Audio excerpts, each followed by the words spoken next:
Saludos desde Euronews. Hoy hemos sido testigos del rumbo mantenido por Irán al margen del acuerdo nuclear, el mismo que abandonó Trump unilateralmente, del aviso de la UE a Grecia para que cumpla compromisos económicos, de luchas por democracia en Albania y Hong Kong, de Italia escenificando un no rotundo a más inmigración. Todo ello el día en que el líder laborista Jeremy Corbyn dice que pedirá un segundo referéndum y defenderá la permanencia del Reino Unido en la UE. Les ofrecemos las claves del día en 15 minutos. Irán mantiene su producción de uranio enriquecido e ignora las llamadas de la Unión Europea para reencontrarse en el marco del acuerdo nuclear. La UE recuerda al nuevo gobierno griego que los compromisos con los acreedores y el margen de déficit pactado deben mantenerse tal y como fueron firmados. La primera ministra del gobierno de Hong Kong da por muerto el polémico proyecto de ley de extradición tras un mes de protestas en la antigua colonia británica. Comienza en el Rijksmuseum de Ámsterdam la restauración de la obra Ronda de Noche, de Rembrandt. El proceso se hará en público ante los visitantes. La Unión Europea intenta convencer a Irán de que, pese al abandono unilateral de Estados Unidos del acuerdo nuclear, es posible forjar una política de seguridad al margen de Washington. Los esfuerzos en marcha para lograr que Irán sí se mantenga en los límites de enriquecimiento de uranio pactados en el acuerdo por ahora no dan resultado. La salida de Irán del pacto nuclear preocupa a la Unión Europea. Los 28 han pedido a Teherán que se mantenga dentro de los términos después de que el país persa comenzara a incumplir el pacto y a superar los niveles de enriquecimiento de uranio permitidos. Seguimos instando a Irán a que no genere más mensajes que socaven el acuerdo nuclear, a que detenga y revierta todas las actividades que sean incompatibles con sus compromisos en virtud del acuerdo, incluida la producción de uranio enriquecido más allá del límite. Hay muchos esfuerzos en curso para preservar el acuerdo que, como hemos dicho repetidamente, es crucial para la seguridad en la región.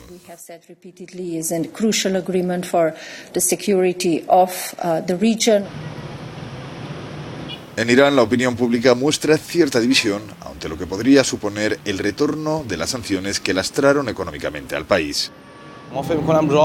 Creo que no hay otra forma de utilizar la única ventaja que tenemos, porque no hay otra solución para presionar a Europa y Estados Unidos.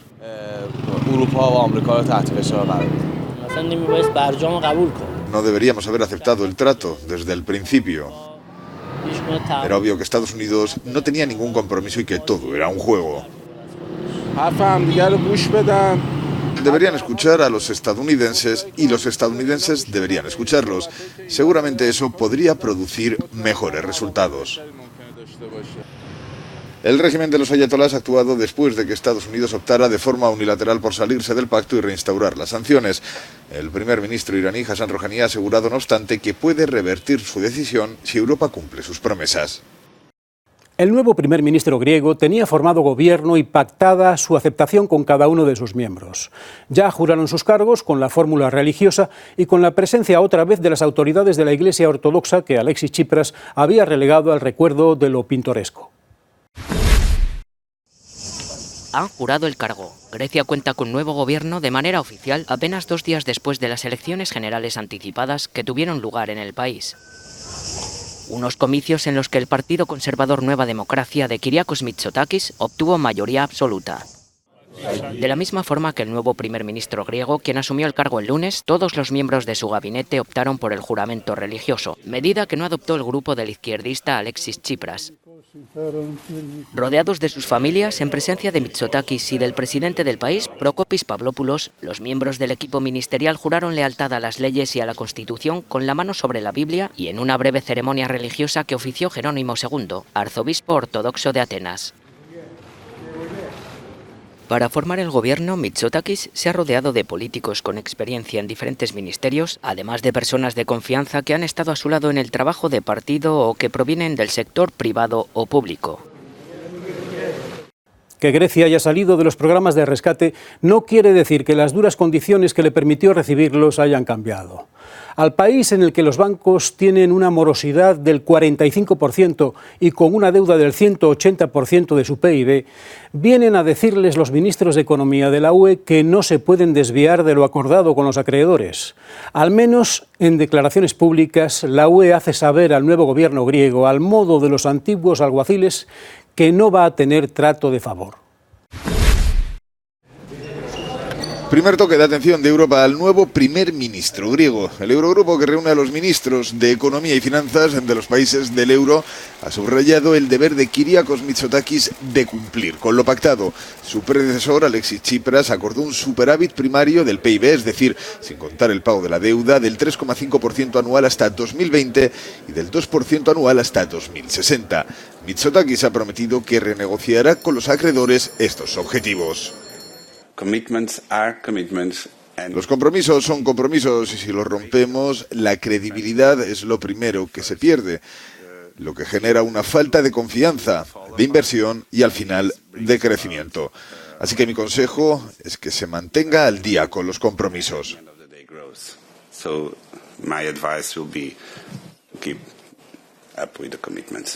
El director gerente del Mecanismo Europeo de Estabilidad, el Fondo Comunitario para afrontar los rescates, considera que los objetivos de superávit marcados por Atenas seguirán manteniéndose como uno de los puntos clave. Nos preocupan algunas de las decisiones tomadas en los últimos 2 meses, que también fueron adoptadas en el Parlamento por todos los partidos principales, porque algunas de estas decisiones no son buenas para el crecimiento, dan marcha atrás en algunas reformas y no emplean todo el presupuesto de inversión pública. Grecia salió el pasado verano de los programas de rescate, pero el país tiene una deuda del 180% del PIB y los bancos tienen problemas de impago en el 45% de sus préstamos.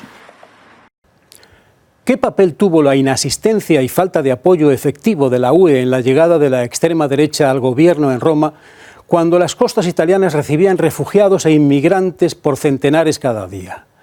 Las consecuencias pendulares las vemos hoy en forma del cierre de lo que fue el mayor de los centros de acogida de inmigrantes de toda Europa en Sicilia.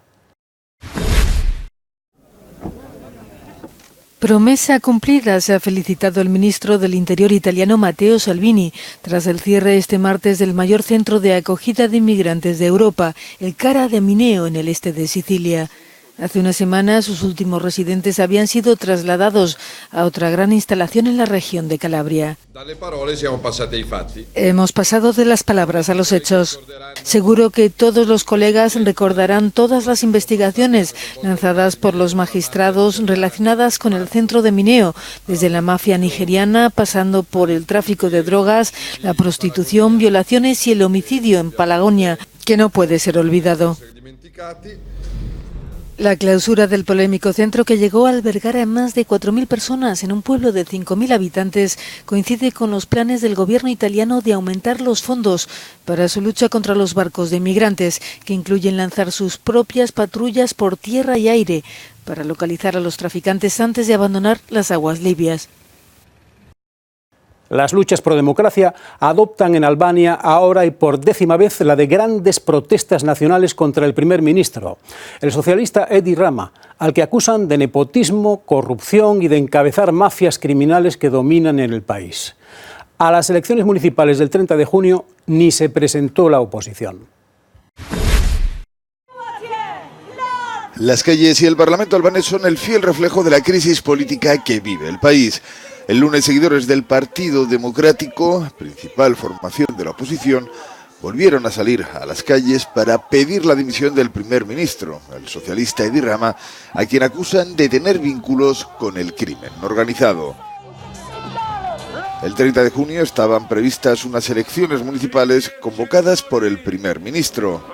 El líder de la oposición, Lucien Bassa, las consideró un referéndum, dijo, contra el diablo. Pero el presidente Ilir Meta canceló esos comicios que finalmente se celebraron sin la participación de la oposición. Ese es el motivo por el que el Parlamento albanés ha creado este lunes una comisión para que investigue al jefe de Estado por violar la Constitución. En 3 meses el informe debería estar listo, pero el Partido Socialista necesitaría que 94 de los 140 diputados de la Cámara votaran a favor de la salida de Meta, un número que la formación no alcanza. La crisis institucional se está produciendo además cuando las aspiraciones de Albania de entrar en la Unión Europea están en juego. Las protestas prodemocráticas en Hong Kong no se han detenido con la eliminación del proyecto de ley de extradición al continente chino. Piden que se vaya la jefa del gobierno, Carrie Lam, que había ofrecido enterrar el proyecto de ley, pero no su carrera política. Carrie Lam entierra el polémico proyecto de ley de extradición. Tras un mes de protestas, la jefa del gobierno hongkonés pretende así poner fin a la crisis política que ha sacudido a la antigua colonia británica. Todavía hay dudas sobre la sinceridad del gobierno e inquietudes sobre el hecho de que el Ejecutivo pueda relanzar nuevamente el proceso ante el Parlamento. Así que quiero insistir en que no hay ningún proyecto. El proyecto de ley está muerto. El texto hubiera permitido extraditar a China continental a los detenidos en Hong Kong, vulnerando así la independencia judicial de la antigua colonia británica devuelta al control chino en 1997. Según críticos y opositores, el proyecto de ley era visto como un nuevo intento del gobierno de Xi Jinping de doblegar la autonomía de Hong Kong y de desafiar el principio de un país, dos sistemas. La presencia pública y con plena integridad de derechos jurídicos de homosexuales y LGTBI se ha convertido en la certificación de tolerancia y pacífica convivencia de una sociedad democrática. La lucha contra la discriminación sexual encuentra también obstáculos serios en algunos estados de América del Sur y Centroamérica. Por eso, iniciativas como la que vamos a ver en Colombia, en un torneo de fútbol sala jugado en Bogotá, tienen el valor de ser organizadas contracorriente, en un medio en donde la violencia forma parte de las noticias de cada día. Pretenden destruir muros y franquear barreras. Todavía hoy muchos consideran que el fútbol es un deporte reservado para hombres heterosexuales. Pero no todos opinan lo mismo y unen sus esfuerzos para tratar de que la identidad sexual de cada persona no suponga ningún problema para el resto. Este es uno de los objetivos del torneo de fútbol sala organizado este fin de semana en Bogotá. La importancia es la diversidad, mostrar que en la cancha todos somos iguales y que no importa si eres lesbiana, gay, bisexual, transexual, intersexual o heterosexual para jugar en la cancha. Entonces es visibilizarnos en el deporte. Los tiempos cambian y la sociedad evoluciona, pero los miembros de los colectivos que luchan por hacer de este un mundo inclusivo consideran que aún queda mucho trabajo por hacer. Aspiran a que pronto la palabra discriminación sea desterrada del deporte rey. El fútbol es machista no solo con las personas LGBT, sino con las mujeres también. Entonces, digamos que todo este evento ayuda a que, no sé, tiremos todos esos bloqueos que a veces nos generan y nos visibilicemos y acabemos con esa discriminación. Varios colectivos de aficionados han planteado a la FIFA la cuestión de la homofobia en el deporte. El organismo que rige el fútbol mundial tiene reglas claras contra la discriminación por motivos de orientación sexual. Pero los activistas consideran que permitir que Rusia y Qatar organicen sendas copas del mundo envía mensajes contradictorios. La restauración de una pintura clásica también puede ser parte de la visita de un museo. Así lo ha entendido el Rijksmuseum de Ámsterdam con la restauración del cuadro Ronda de Noche, de Rembrandt. Comienza en el Rijksmuseum de Ámsterdam la restauración del cuadro Ronda de Noche, de Rembrandt. Todo el que visita el museo puede ver el proceso, ya que la pintura es demasiado grande para trasladarla. Es la primera vez que los científicos hacen un escáner completo con rayos X, pero lo más difícil de los trabajos es lidiar con el enorme tamaño del lienzo. Solo en términos de fotografía habrá más de 12.000 imágenes que formarán una sola imagen completa, y con cada una de las modalidades, los trabajos además se pueden ver en directo en Internet. Esto es lo más emocionante de todo, es para ver cómo lo restauran. Estaremos en línea y veremos los detalles de cómo lo hacen. Mi marido está fascinado con la restauración de arte y ahora está jubilado. Tenemos tiempo y podemos acceder a Internet, algo que es increíble para verlo. Así que creo que este es nuestro proyecto de jubilación.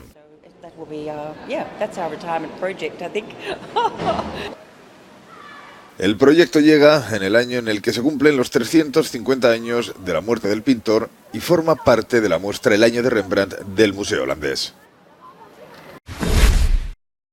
Hasta aquí hemos llegado en Euronews hoy.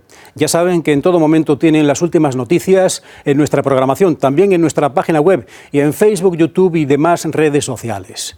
Muchas gracias por acompañarnos. Euronews sigue ahora con ustedes con más información.